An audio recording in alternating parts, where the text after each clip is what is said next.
De ce, Doamne, să plâng, că am sufletul plin de dragoste, de dor și de credință? Cum aș putea, Doamne, să spun că e un chin pentru tot ce mi-a dat? Îi pun recunoștință. Mi-a dăruit iubire și speranță în destin.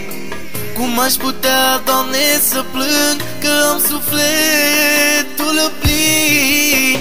Înțelegi că de acum totul s-a terminat. Adio, am plecat și te-am uitat. Cu lacrimi în ochi îmi văd de drumul meu. Să dau uitarea cum e tare greu. Înțelegi că de acum totul s-a terminat.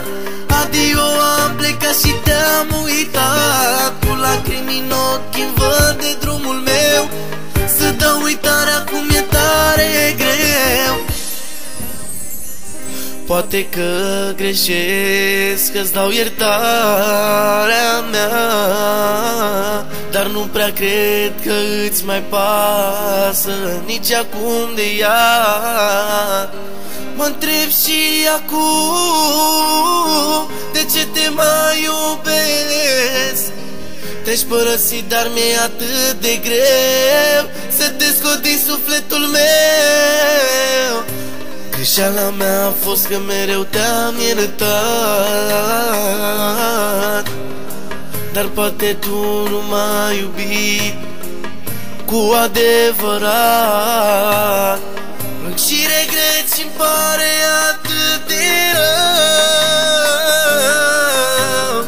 Acum rostești numele lui în loc de numele meu. Înțelegi că de acum totul s-a terminat. Adio, am plecat și te-am uitat. Cu lacrimi în ochi îmi văd de drumul meu. Să dau uitarea cum e tare greu. Înțelegi că de acum totul s-a terminat. Adio, am plecat și te-am uitat. Cu lacrimi în ochi îmi văd de drumul meu.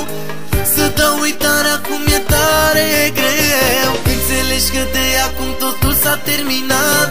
Adio, am plecat și te-am uitat. Cu lacrimi în ochi îmi văd de drumul meu. Să dau uitarea cum e tare greu. Înțelegi că de acum